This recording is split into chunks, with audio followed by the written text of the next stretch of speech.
Welcome back to the Self-Care Creative Podcast, the show where I discuss everything from mental health over personal growth to creative struggles. I'm Ray, and I hope you will join me while I go down rabbit holes and interview other creatives on here. Follow and review the podcast to support the show, and let's get into today's episode.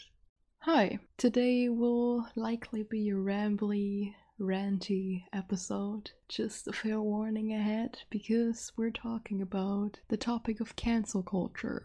I want to give a little disclaimer ahead of this entire episode and say, first of all, the entire city I live in is super loud today, so if you hear anything, I'm very sorry about that. But also, the cancel culture that I will be talking about is largely about the cancel culture that you see on Twitter. Most of the time it's on Twitter, and not the shunning of criminal activities. Even though I definitely have a lot of abolitionist views. If you don't know what that is, I recommend looking that up because it's a lot to explain. Abolitionism today is more about prison reform. And yeah, but today we're talking more about the whole social media cancel culture, when someone said the wrong thing once and is otherwise normal as hell. Or even people that have a wrong viewpoint in the world. You will see what I mean with how that's not helpful.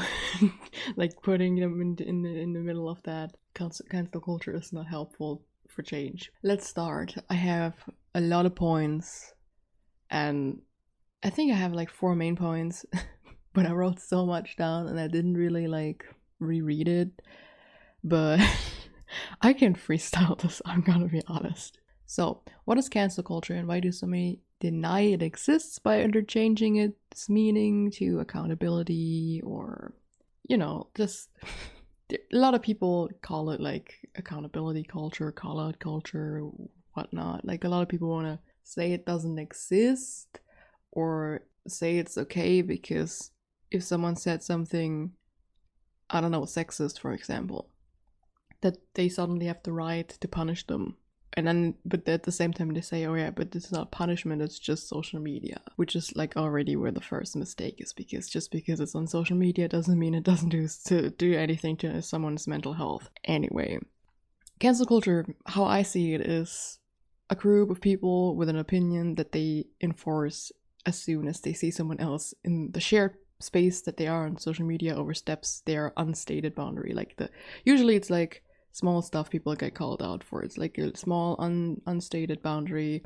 It's things like subtweets, tweets that don't even add anyone, and people just think it's about them, and then they have big outrage. That's very common. I see that all the time, which is why I'm not really using Twitter anymore. I kind of just decided to just no. I'm locking myself out of Twitter for a couple weeks now, and my mental health has improved so much. The thing is, this unstated boundary that's suddenly enforced somehow brings other people to join in that have similar moral boundaries, ethics, whatever you want to call it, a moral compass that's very similar. They also disagree with what was said, for example, or how it was they perceive it the same way it was framed by the people that are enforcing, and then they join in.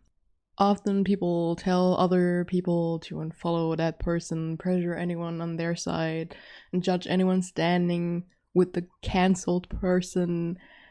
And I don't know, this is just the first point where I'm already this is so dehumanizing to each other. How dare you stand with a person that's currently being attacked for saying one wrong thing in a wrong time in the space that you share with them.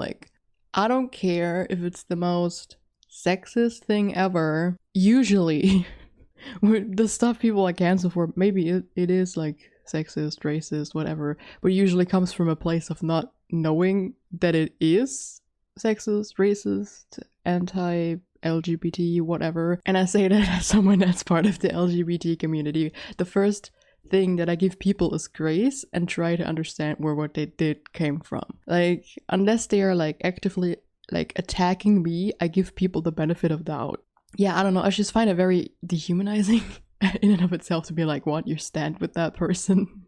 Like, as if that automatically means you, like, if you side with the cancelled person, that you have the same opinion that they do, or you would have said the same thing. Like, no, I'm just mentally backing up someone that doesn't deserve all the backlash. But yeah, you already see what my entire opinion on this is. It is weird because, like, it clearly exists. People just don't like the label cancel culture. I mean, it's like, why wouldn't it be? Like, I don't understand people that deny the name cancel culture. Like, it doesn't matter what you call it, it's not helpful. And I'm going into that a little bit later, why it's not helpful for anyone involved to cancel someone. But I feel like canceling is actually the most, like, it's the most logical name for it. You're canceling someone out. Like, you cancel that person out of a space. For example, like, this often happens in, like, fandoms on Twitter especially. So if some person, like, if one person or two people in the fandom said something wrong, they are, like, kicked out of that fandom, or they are made like to, like, they're clearly feeling that they're not welcome after they did that for a long time. So you're alienating someone from a community. How does that not perfectly fit to the word canceling? Like, you cancel them out of a community after, like, one or two mistakes, which all of us do make. Yeah, I don't know, like, of course, like, nobody should be making, like, problematic remarks, but, like, God, I'm gonna be, like, very honest here. A couple years ago, when I was, like, in my teens, I still believed there was such a thing as reverse racism. Of course, I don't believe that anymore, but, like, I imagine, like, my old self being on the Twitter that exists nowadays.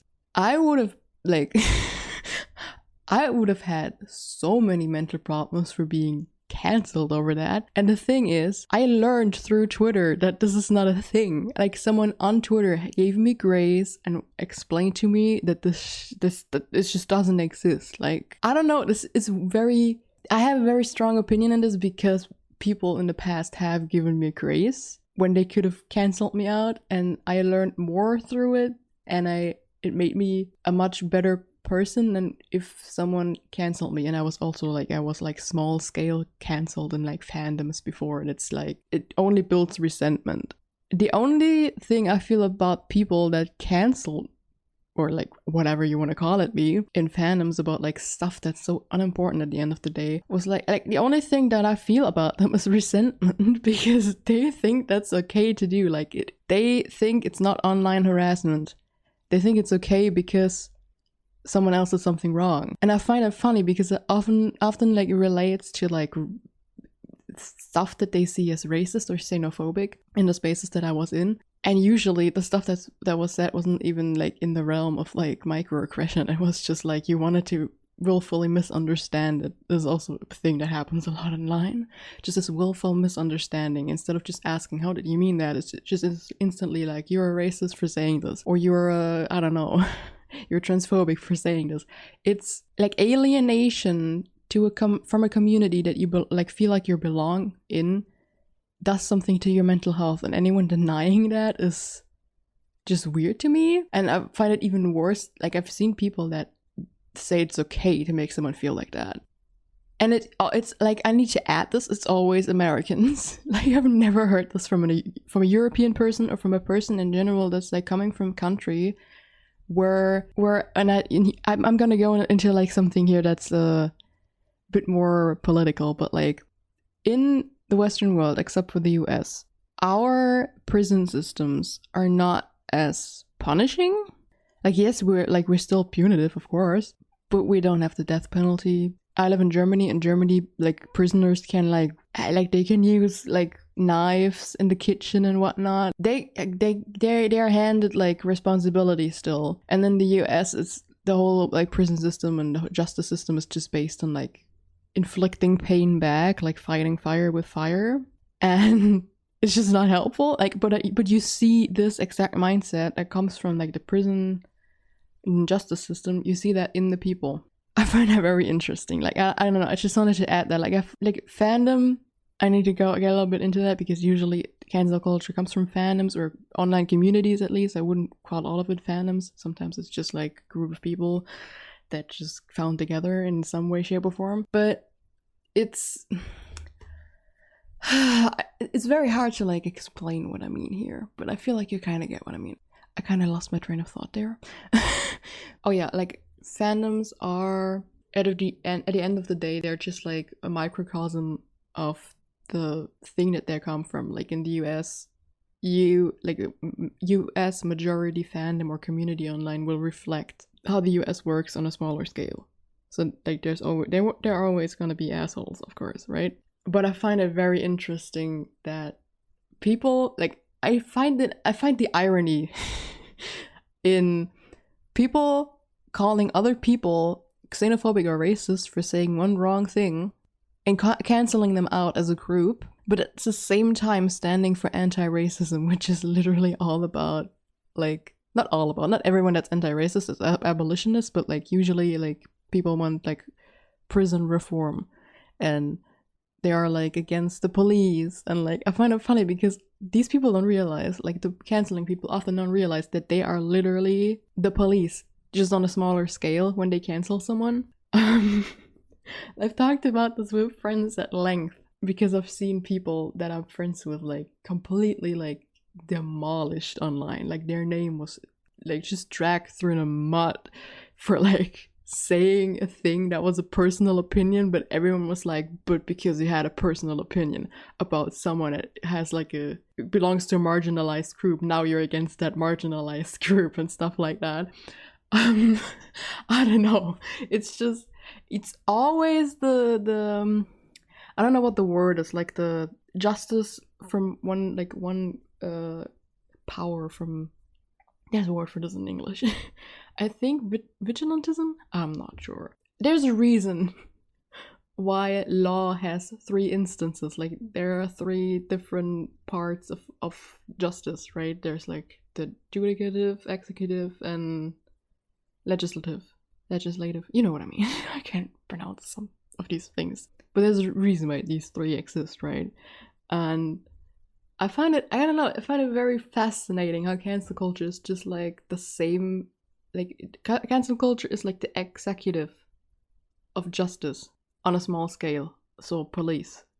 And I don't know, I just find it hilarious because usually racism is called out, even though there's like no, like of course you can like if you take any language apart, you will find something that's white supremacist about it, because we all have internalized white supremacy and white privilege at least if you're white. But you can't call that out in one person and then expect change from everyone. And you also just can't call out a person for it in a way a lot of cancel culture does. It's just like there was one sentence that sounded off usually, and then people are just going at it. And you know what it also does? And we're going a little bit back into psychology. This is like reenactment of trauma for a lot of people. Like especially, I mean, for both sides. For the side that gets attacked, it might be reenactment of trauma from childhood because they were like yelled at by their parents or something like that. Just being like having punitive action thrown at them.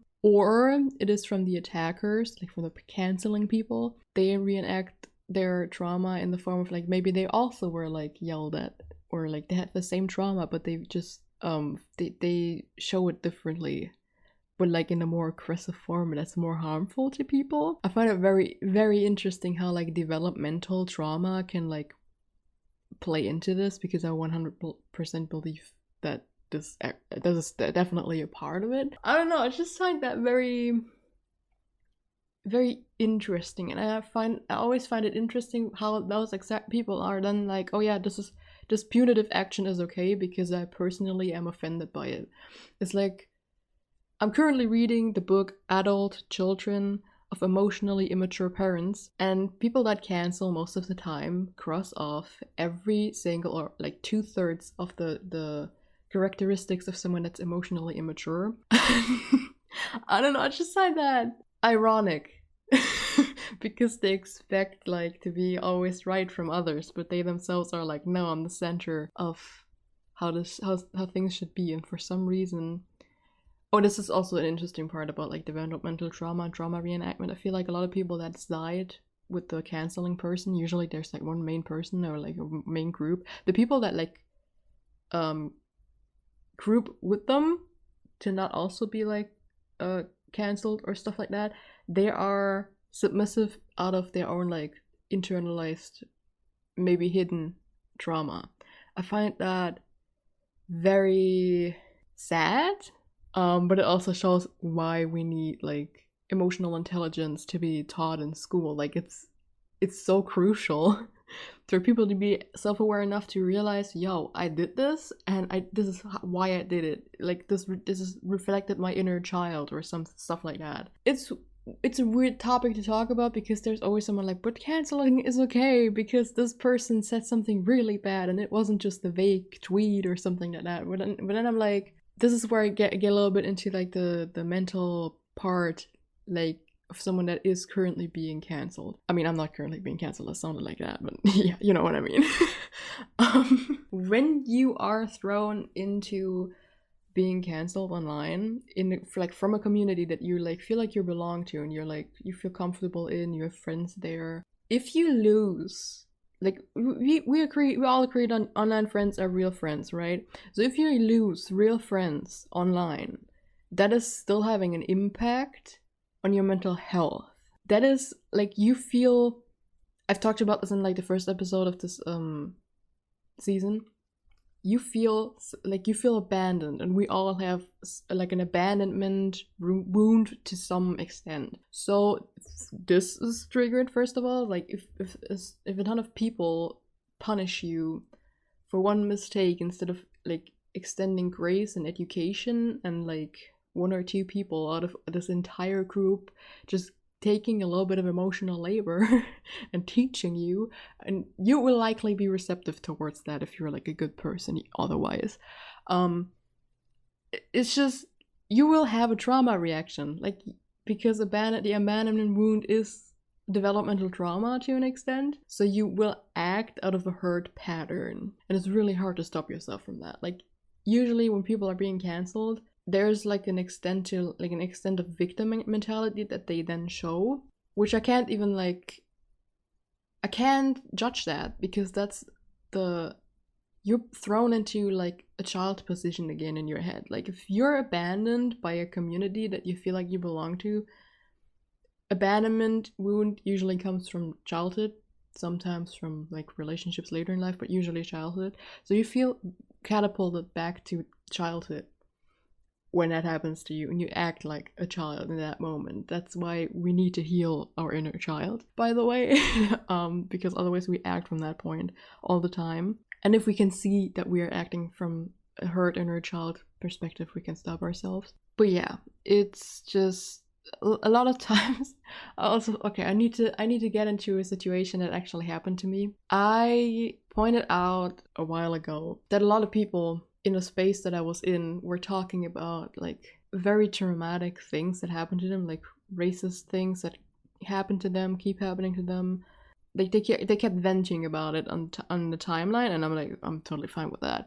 But I pointed out like that people should trigger warn that for people that have like that get triggered by this, because I mean racism and like racial trauma is like very common, sadly. And I pointed it out, and I actually got like semi-cancelled for saying that, because people wanted to excuse this as like, yeah, collective venting is like an essential part of healing. And I agree with that. But you can still trigger warn it, for example. Like the excuse that then there's like we're a marginalized group, we're allowed to do this. That's kind of manipulative and shitty to the people that are in the same like demographic that get hurt by reading this stuff. So it's weird, like when you like try to be protective and then you get cancer for being protective. Like it's, I don't know, like it came from a person that I see as very manipulative in general in the way they talk. But I find that funny because it's always like excuse with, I'm a minority. Yeah, hello, I'm also a minority to an extent. Like I belong to 2 groups, maybe 3, depending on what you count into like marginalized groups. I belong to 2. Of course, I'm white. I have white privilege. I can see that. Like that's the first thing a person sees about me is my skin tone. like I will always have this, like not always, hopefully, but I will, in the world that is still white supremacist, generally, I will have that as my plus point. But I still belong to groups that get shit on online all the time. And I don't vent about that on my timeline without trigger warning that, for example. Like, you can talk about, like, being, for example, okay, trigger warning for, like, transphobia and homophobia here.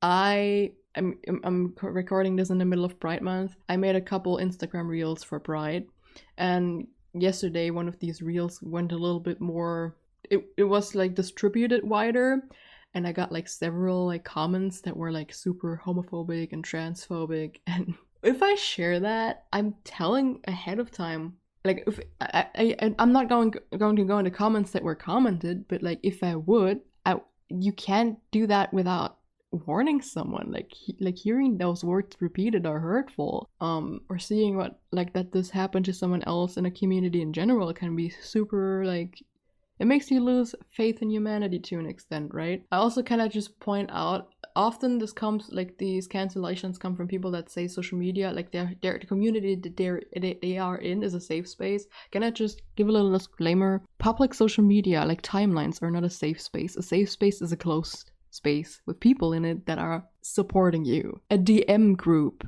would be a safe space, not your timeline. I don't care if you're, like, what minority and marginalized group you are. A public timeline is not your safe space. It does not matter if you're in a community that is catered towards the marginalized group that you are in. You cannot expect that nobody will find that and shit on what you're saying, for example. Like, if I talk about, like, being part of the LGBT community, I will always have to, like, be okay with the little chance that someone will, like, invalidate me. Like, for example, yesterday when that reel went fairly big and people from my own country were like, yo, but like trans people are like whatever. That's like, that's not a safe space. You post on a public account onto a public timeline. That is not a safe space. It's not a space, like, venting. If you want to vent in a safe space, a timeline is not a safe space. I feel like I have to say that because a lot of people in my generation feel like it is. No, it isn't. Timelines are not a safe space. I had that notion in my head too for a long time when I was a teen, but I keep seeing this notion from people in their early 20s, and honey, no, it's not. But yeah, back to the canceling. I wanted to go a little bit into why I also think canceling isn't helpful if someone said something actually problematic, if someone said, like, something actively, like, transphobic, racist, sexist, anything like that. Why I think it makes absolutely no sense that people get canceled for that. Like, you have hatred, of course, when you see something like that. If I see someone be transphobic, I have a lot of instant hatred for that person. The thing is, channeling that anger at them is an unhealthy way to channel anger.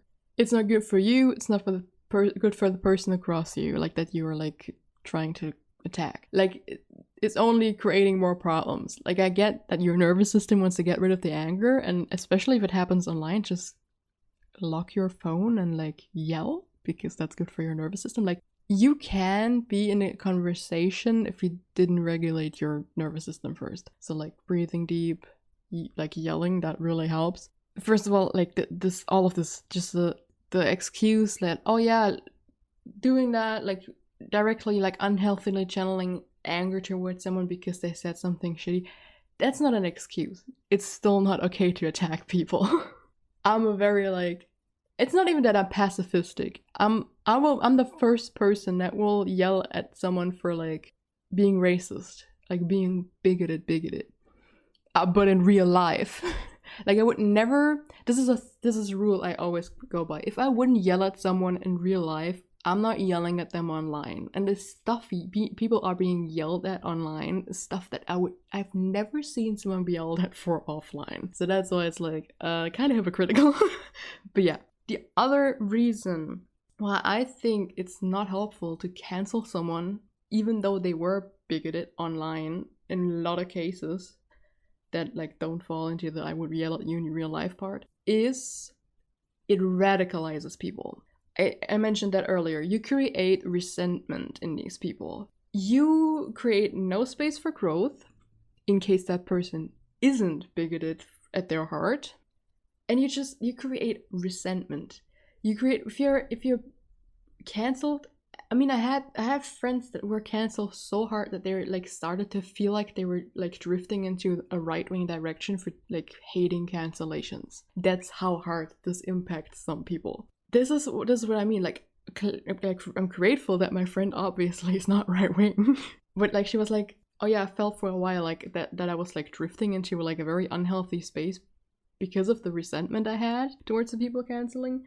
So like, if that happens to someone that is actually bigoted, they will radicalize even more into that direction, and people that they meet in the future are gonna get even more bigotry. So like, if you cancel someone at mass with like about something very problematic, there's a chance this person will go out and make it even worse for someone else of the same minority.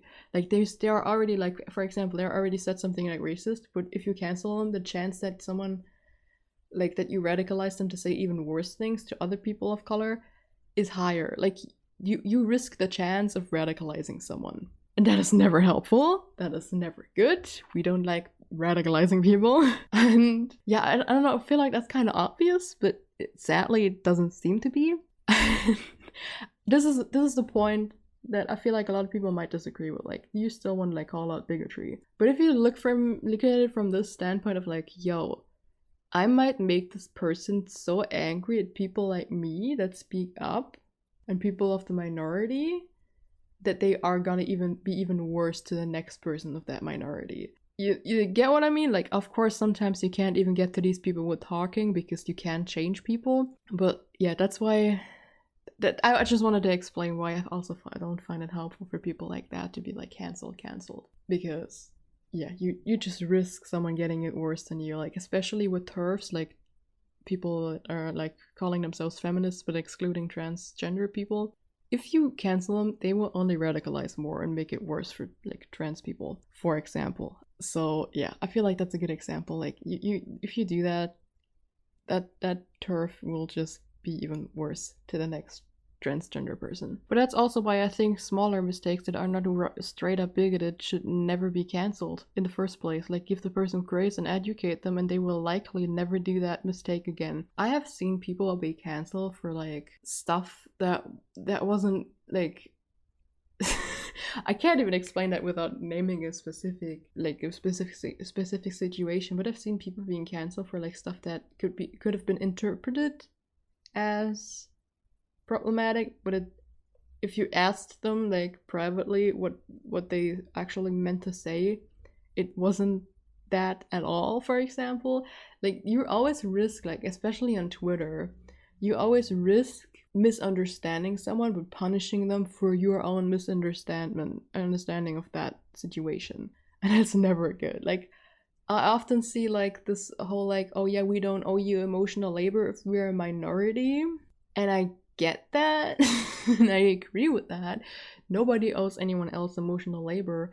The thing is, I find this statement very hypocritical usually, because you put all that emotional labor into canceling them instead. Like, if you can cancel someone and you like use your emotional labor to cancel someone over like more than an hour, maybe even longer, then you can also you could have put that emotional labor into like writing that person and clearing it up with them in private. But then we get to the part where the hypocrisy gets really big, because usually the people that are at the head of cancellations are really manipulative and really self-centered and kind of have a superiority complex. I'm not gonna lie. Like, every person ever that I have seen at the head of cancellations has these qualities or shows these qualities even outside of cancellations on their accounts. And I don't know, I find that very interesting. I also want to add, I myself, when I was like 15, 16, I used to be in that kind of group. I used to be a person, like I wasn't straight up canceling people because back then like canceling wasn't that common, but I did have these qualities and I used them online. Like I had all of this toxic stuff and like, yeah, let's just not include that person in this what we're doing right now or whatever. I had these qualities, so like when I call someone else out for that, like I just wanted to add, I was a person like this myself when I was in my teens. I want to say in my teens. I just want to repeat that because like it's sad. I see people in their mid-20s still doing that. Like in the most positive way possible. I just want to tell people like that, please go to therapy. You have a lot of trauma to like undo in your life and a lot of self-awareness to learn, and I'm actually kind of sorry for people like that, and or I would be sorry for these people if they wouldn't literally fuck with the mental health of other people because someone wasn't the way they wanted them to be. It's I don't know.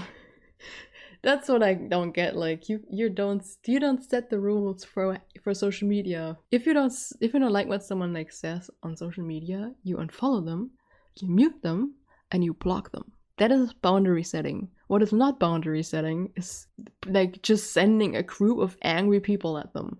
That is punishment, not a boundary. And punishment is harassment online. And if they are within the rules of social media, of the social media that they are on, you don't have a say. Like, literally. Like, if you cannot report it as hate speech, then the problem is a deeper rooted problem that you can't shame the person for, but the system they grew up in. I know that sounds so deep once again, but like, it's true. Like, if someone says something that between the lines sounds white supremacist, like internalized white supremacy, it's a part of the system they grew up in, or you all grow up in the US, because holy hell, your country is a mess. And I will never stop saying that. You can't like punish one person for a thing that is like normal in your country. Like, you need to like culturally change something. And of course, like, you want to call out someone for doing that stuff, but it's not helpful like to punish one person for this stuff that, like, for this thing many people think because they're not educated. But instead, you should educate them. And of course, you don't owe anyone the emotional labor of educating them. But here's the thing, like I already mentioned, if you want to put your emotional labor into canceling, you can use that energy way better for educating. Like, for me, honestly, if you see an ass online, you either block that person, like unfollow, mute, block, or you educate them. Like, those are the only two options in my head. Like, if you don't have the emotional labor that you can spend right now, you block that person. You tell your friends of color, ideally, if it's a racist comment, that they should also block that person for their own safety, or whatever minority is like at the center of it, and or let everyone decide for themselves without trying to change their mind, which is also a tactic usually used by the head of the people, like the head of the group.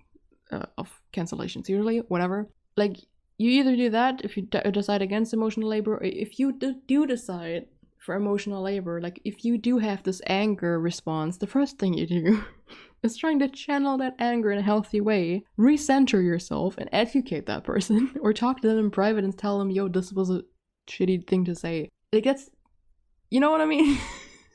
Like, you don't say you don't want to spend emotional labor, but then excuse your unhealthy direction of anger with it.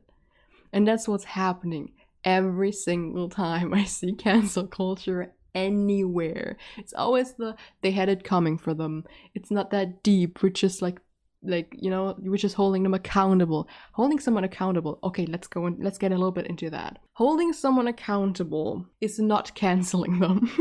Holding someone accountable is not letting them feel guilty or shameful for doing something. Holding someone accountable means helping them grow. Telling them, yo, this wasn't cool, here's why, which is education. And then helping them, like saying, I'm the positive person like you can reference, and you're gonna have to like be like, I'm gonna watch you, like you need to have the changed behavior. That is accountability. And I want to say something very important that a lot of people might not learn about, because it's about attachment theory, but we're attached to other people in specific ways. We attach to friendships, and relationships, but also to communities in different ways. The main ways are secure, like a secure attachment, an anxious attachment, an avoidant attachment, or like a mix of anxious and avoidant attachment. You can only grow as a person if you made a mistake, if the community that you are in, like you have a secure attachment to the community that you are in.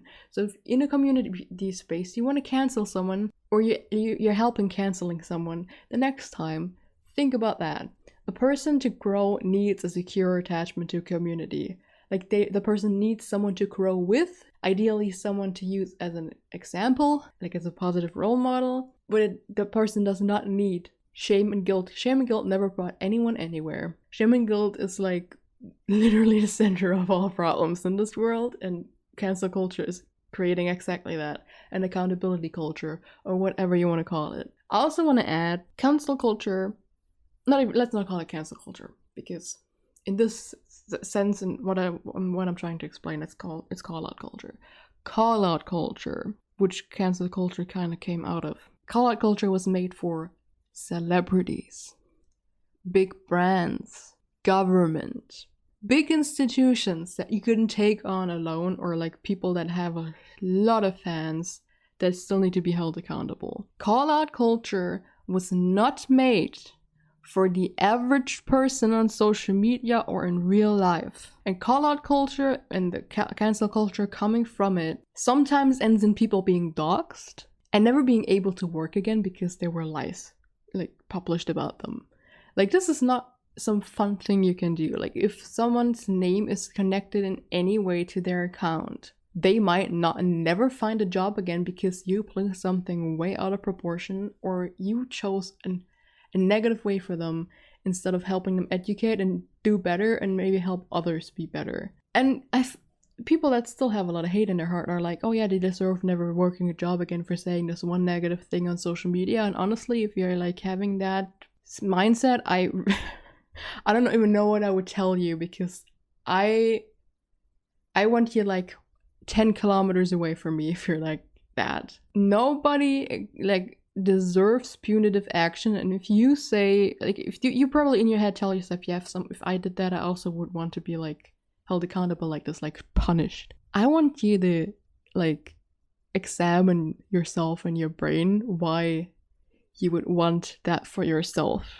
This is such a central point to cancel culture. If you wouldn't want this done towards you, don't do it to others. Nobody wants to be cancelled.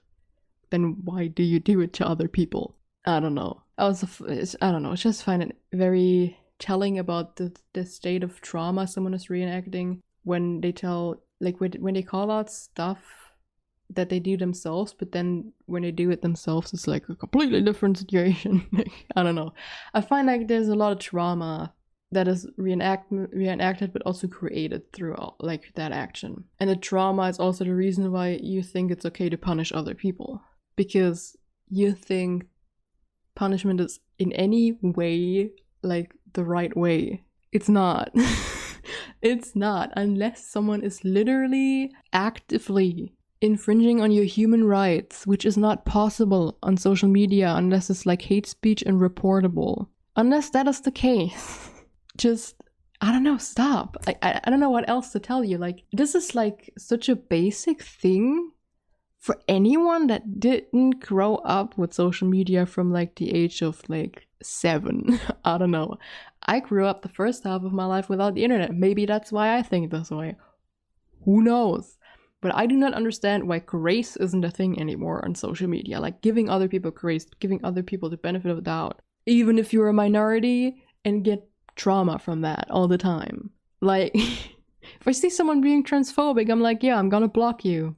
Why would I spend energy on that when I can put that energy in educating people that are willing to educate, that might help educate their friends and family, who then might and somehow it ends up educating the person that was shitty on social media. Like, you do not create change through anger online, at least. Like, I understand like protesting and stuff like that, of course, but even then, you don't protest against a single person. Have you ever thought about that?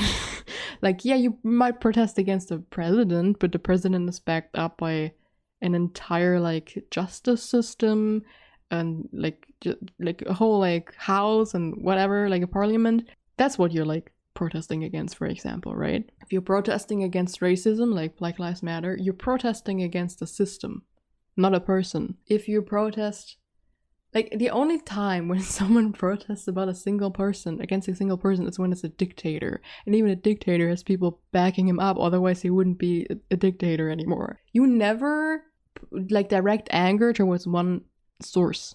You direct anger against the system, but the thing cancel culture does is take that anger at a system that is currently there and direct like put that anger at one person, and that doesn't change anything. Like maybe hopefully the person that you canceled like changes that specific thing about them, but often stuff people like being canceled for isn't even that like even problematic at all, like because they didn't mean it the way you understood it. Like I don't know, I've seen people like that I'm friends with be accused of racism and like since I'm friends with them, I know how much they read and do to be anti-racist. like usually it's just like people don't like, that's how you see, like, that's how you know a lot of people that do cancel have like a personal like either a personal problem, or the head of the people, like the main people that cancel, that start a cancellation, have like a personal problem with that person because they have a bias in some way. Because like I don't know how many times people that I know that are like actively like in their own lives like calling stuff out and going, yo, this is racist, this is sexist, this is transphobic, let's change this, let's do it differently. It's always, I feel like it's always those people being cancelled around me. I don't know, like this outspokenness. I don't know, maybe it's just that other people don't want, like the people that are canceling them want that person that to be outspoken at all. I don't know, it's so weird. It's so weird. I also find it very problematic how often, and I'm white, take this with a grain of salt, but I'm very confused. It's often like a group of people of color at the head of cancellations, but, and I really want to add this, most times they're actually speaking over other people of color. That's what blows my mind every single time. I've seen it several times that like people that I know are like canceling people are simultaneously not listening to other people of color and not like don't understand that this is not a consensus. Like the thing that they're trying to enforce doesn't have a consensus in their community, because surprise, their community is as different and diverse in thoughts and like theories and whatnot as any other community. I find that very sad, because like you're enforcing a system replicating white supremacy at a small scale towards other people of color. See where I'm going with this? Like from the start I was like, yo, policing, this is policing, cancel culture is policing. You can't be ACAB but then police others online. Like you're upholding a system of racism, even if you're a person of color doing that. And you see where I'm going with this?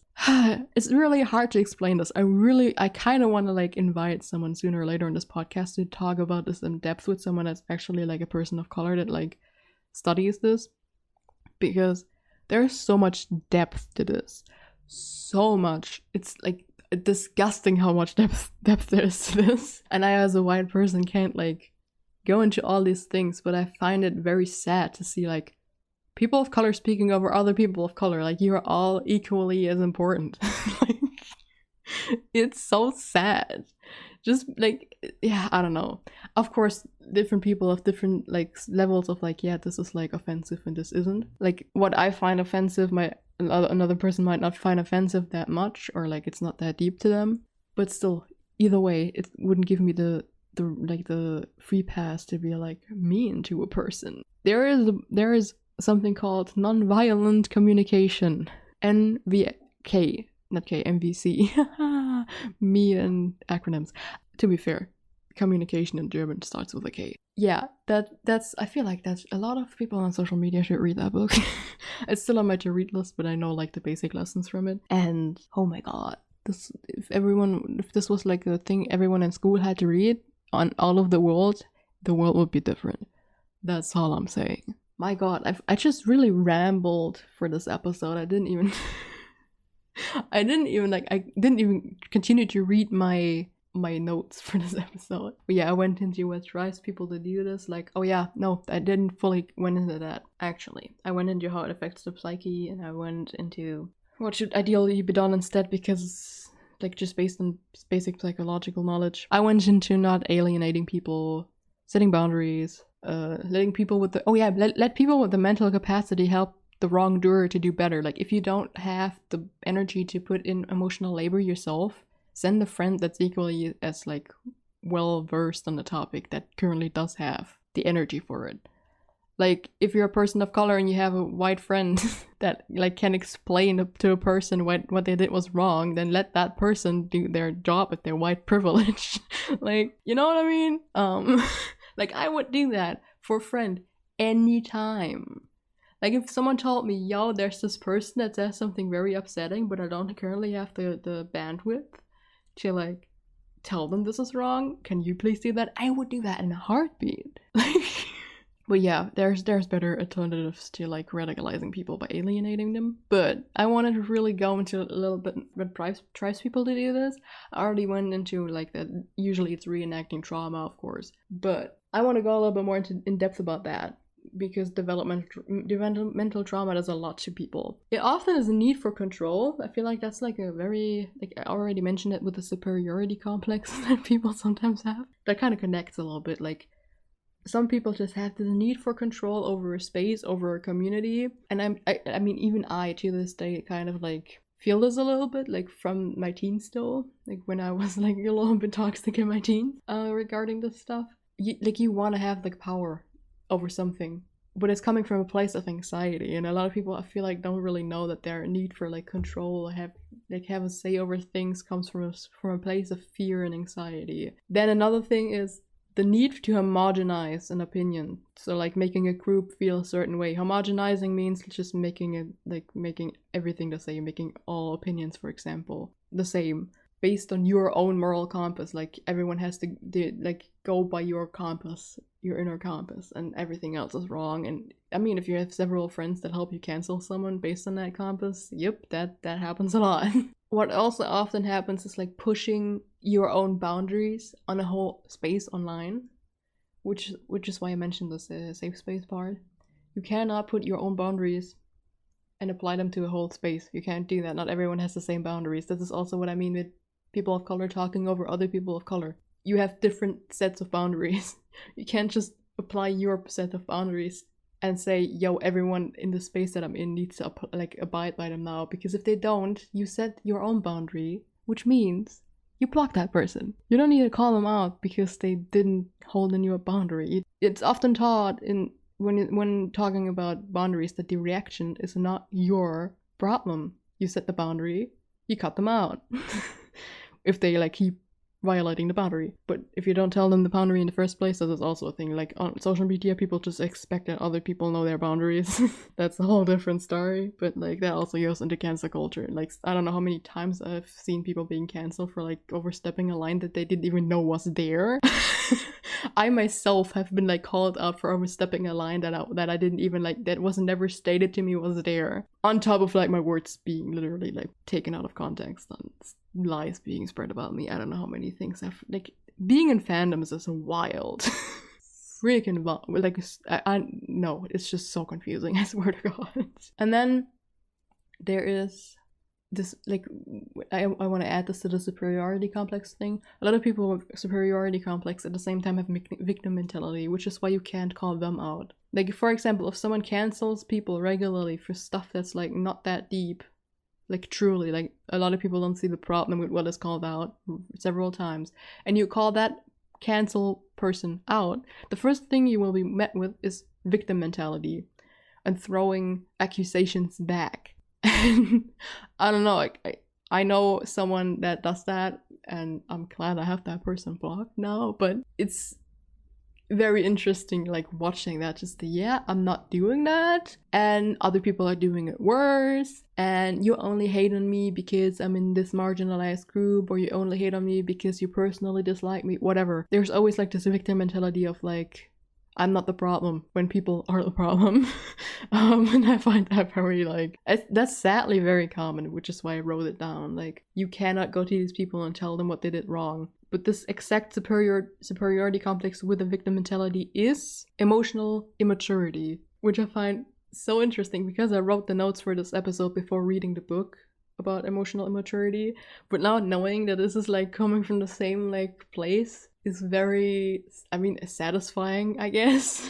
Like just knowing that this really has like a connection to each other. But yeah, I hope like if you're like on Twitter or like on social media where people like regularly get semi-cancelled, fully cancelled, whatever, I hope you like start to understand where this stuff comes from. And you usually can see the emotional immaturity that these people have in the way they otherwise post, like in the way they talk. Like you can really like, once you know what to look out for, you see it. Because the way they choose their words is just a little bit different. And the last thing that drives people to do canceling, I mean, at least the last thing that I wrote down, is this ego story that you have of being a good person. Like we tell ourselves that we're a good person, but this exact story that we're telling ourselves keeps us from recognizing when we were not being a good person. Like we look at this and we look at something we did and we're like, oh yeah, I haven't done that because I'm a good person. Like the stuff that I'm being like held accountable for, like, and I mean really held accountable and not cancelled, like, oh yeah, I didn't do that because a good person would never do that, like stuff like that. Like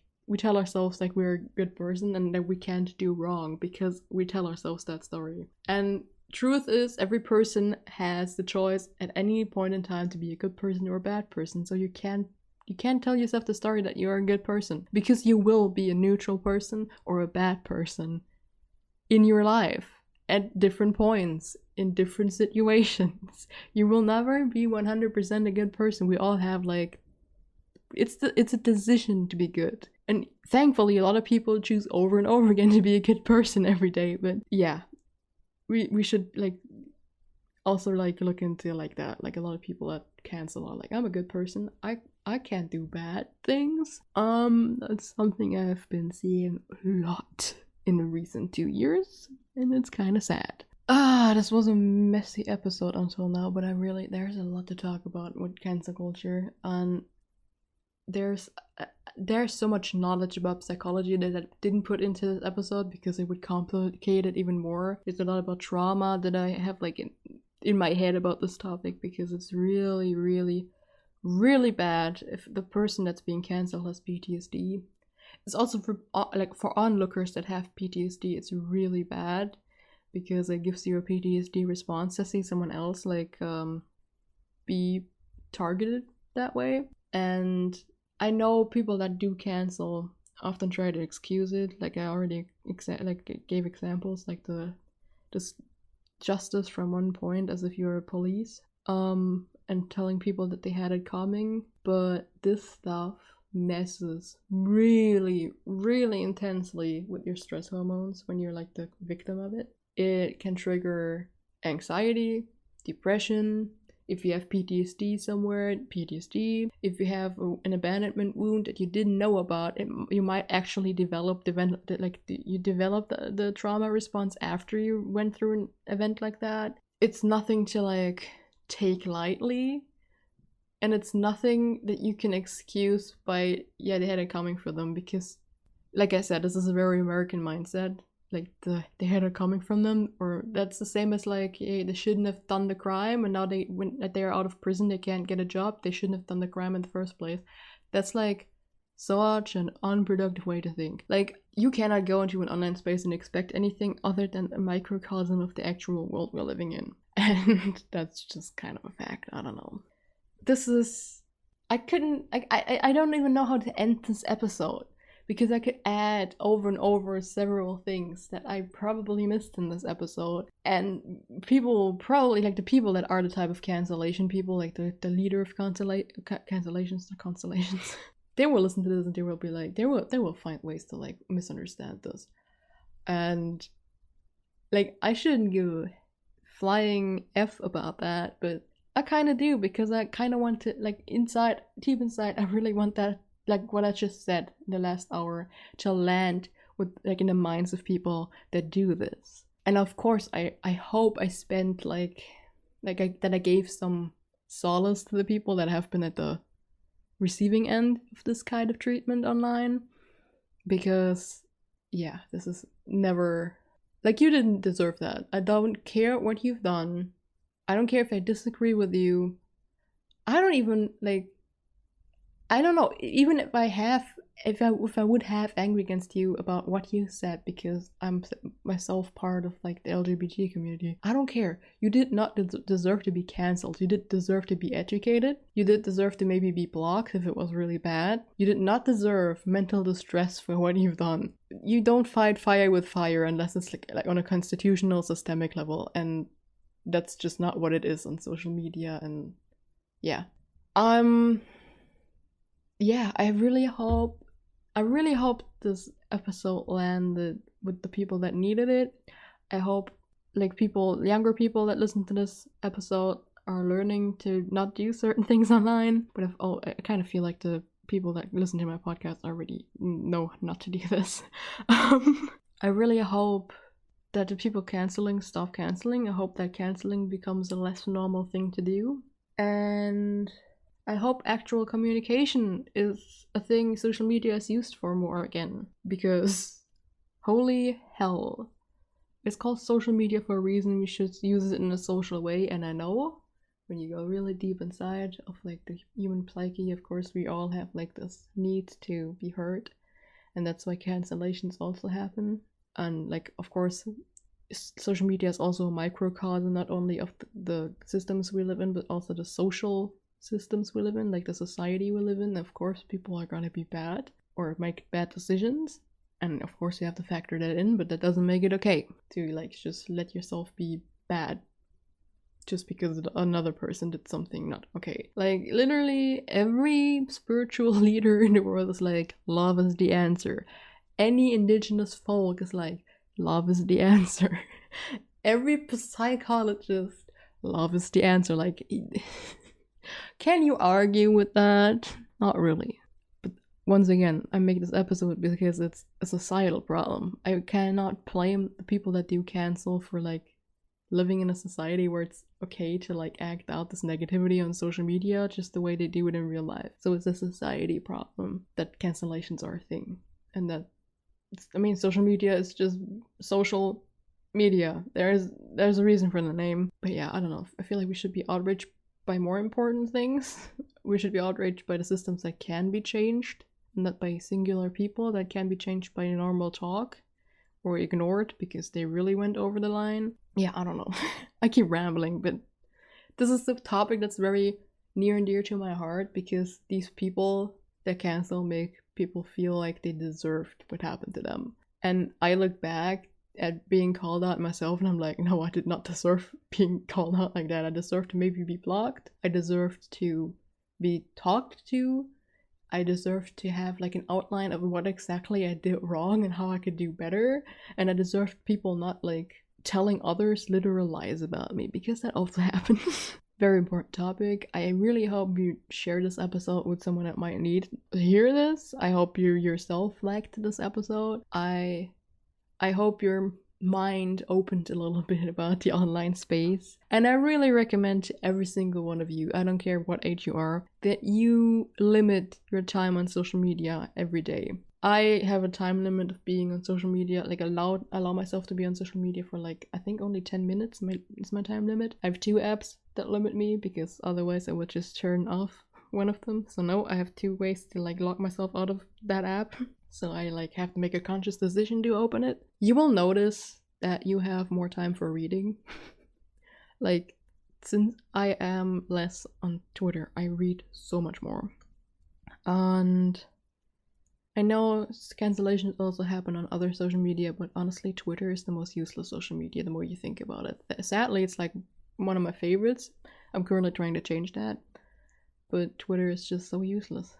Like, you write words that everyone else could have come up with, and the algorithm isn't even good, so you're really hard to find. Like, the only way people make a lot of followers nowadays is like by follow for follow, usually. Like, honestly, TikTok is just Twitter in video form with a way better algorithm to actually connect to people. That's what I like realized recently. Like, Twitter becomes more and more useless the more and more TikTok is good. Like, I don't really use TikTok because it's very addictive. But like, am I wrong? Like, like TikTok is just Twitter in video form and with a good algorithm. Tell me I'm wrong. If you liked this episode and you haven't already, please rate the podcast on the sites that you can rate it. Follow the podcast if you don't already follow the podcast. Tell me your thoughts about this episode on my social media channels. They are all linked in the show notes, mine and the ones for the podcast. And until next time, stay safe and self-care. Bye!